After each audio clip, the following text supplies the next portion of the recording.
join me at a tremendously exciting moment. It's Into Your Head, number 244.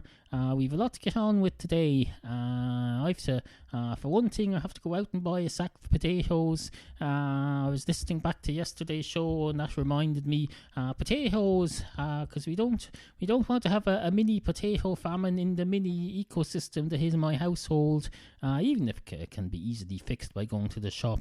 I don't want to be one evening sitting there struck by a desire for potatoes and there not to be any, because that would bring back ancestral memories for me, quite frankly. My great-great-grandmother back in the 1850s, she got up one morning and she said, "Oh, I'm going to put on some spuds for the breakfast." And of course, in those days, you just went out to the field behind your house and you got them. But she went out to the field one morning and there was nothing there.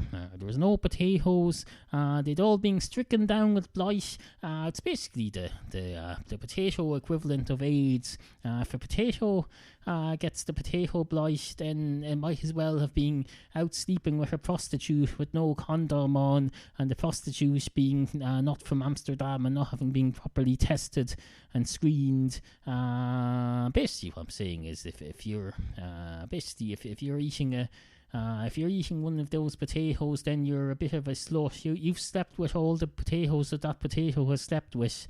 So you're going to end up dead. So that's what happened to a lot of people. They slept with the potato, and loads of people died. There was half the population of Ireland died, but we spoke about that yesterday. I don't want to go on about. I don't want to make you think I'm obsessed with potatoes, but frankly I am. I went to McDonald's earlier today, and I had a bag of French fries, French fried potatoes. They like to put signs up at McDonald's here saying all our beef is Irish. I can't remember whether they say all their potatoes are Irish, but I can't imagine that they just import them on an aeroplane.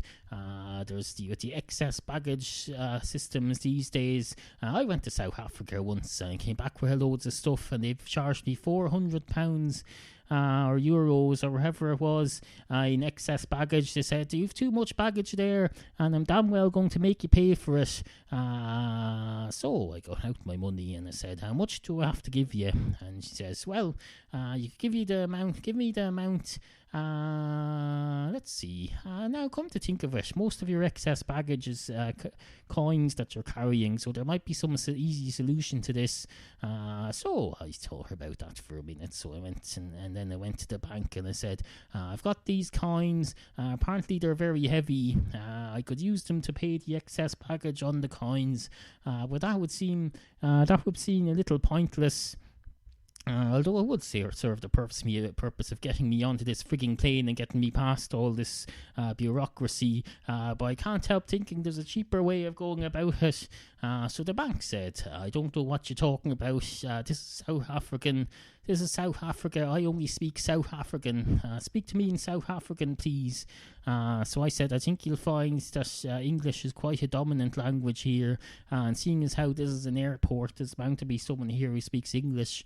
And then she said, "Come to think of it, you're right. I do speak English now that you mention it. By the way, what do you think of our breakfasts?" And I said, "They're absolutely fucking disgusting. I went out on safari the other day, and we went to some weird village out the middle of nowhere where they have a tourist centre, but they serve local breakfasts, and they have weird versions of sausages and weird breakfast meats and disgusting bread. But I didn't want to complain, seeing as how there's been all these famines on this continent. I thought it would be a bit tasteless. I'll have Bob Geldof coming down on me like a ton of bricks, and he'll say, "Do you not remember the time when you couldn't find a potato for love or money?" And these people have the same problem here. Now, admittedly, that's up in Ethiopia. It's not here. But they have the problem with the Nelson Mandela going to jail and all that stuff. So I said, "I suppose you're right." You're not supposed to hear me breathing on the microphone, so I need to just... we're still in test transmission mode here, so don't panic if I have to make some adjustments. we learn it as we go along. We learn it over the next few editions of Into Your Head. And frankly, nobody died. Well, now that I don't want... let's not get our two discussions mixed up. Nobody died as a result of you hearing me breathing into the microphone, but quite a few people died as a result of the aforementioned incidents which I was discussing, being the potato famine in Ireland, the famine in the 1980s in Ethiopia, and the whole Nelson Mandela thing. Not Nelson Mandela himself causing deaths. I mean, the whole apartheid thing. They were apparently, well, the one... how did you mention it? F.W. de Klerk, the last white president of South Africa, came to Ireland once when I was around 15, and he went for a walk past my school down a walk down by the Dodder River, and I didn't see him, but I saw him I saw the people who were surrounding him. I saw the Deputy Prime Minister of Ireland of the time, Dick Spring, and I saw someone else, I can't remember who else, various dignitaries who were known to me from the television, because some of us still watch the news, you know. Well, I don't anymore, but I used to watch the news in those days. I'd come up, you'd put on the television at 9 o'clock, and someone would come on RTE television, and you'd say, hello, here's the news, stuff happened.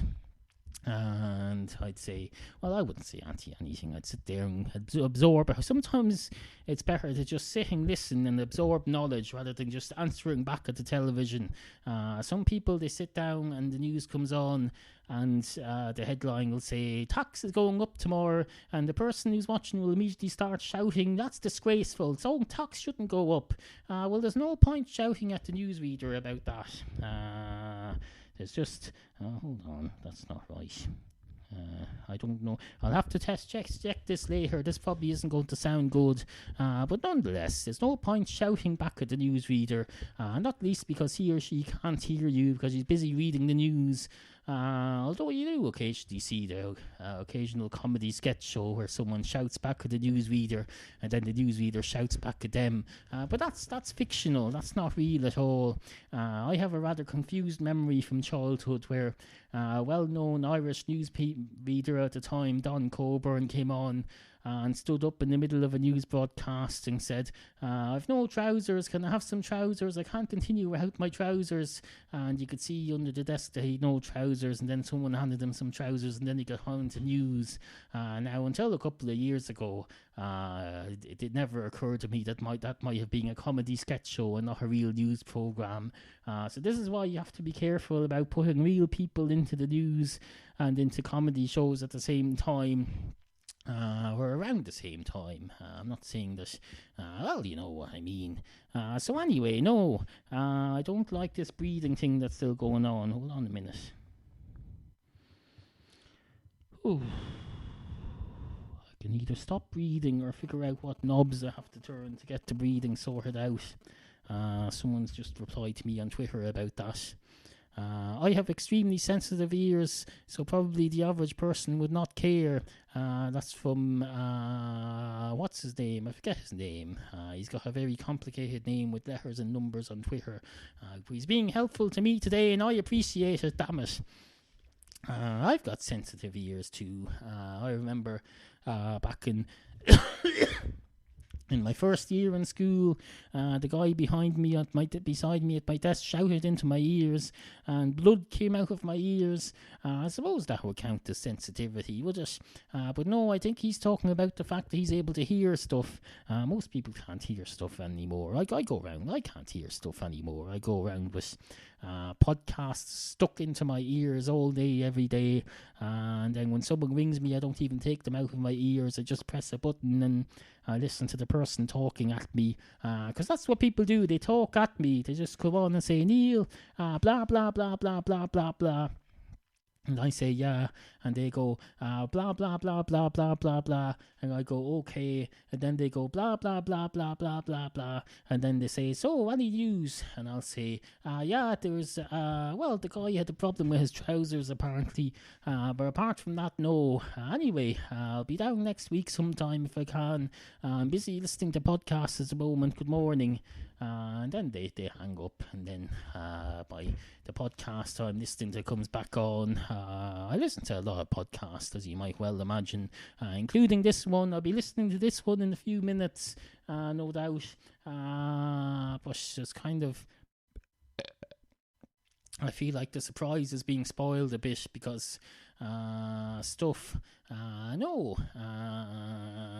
thing, I can't, I have to go and play with the machine, with the controls now. Good morning.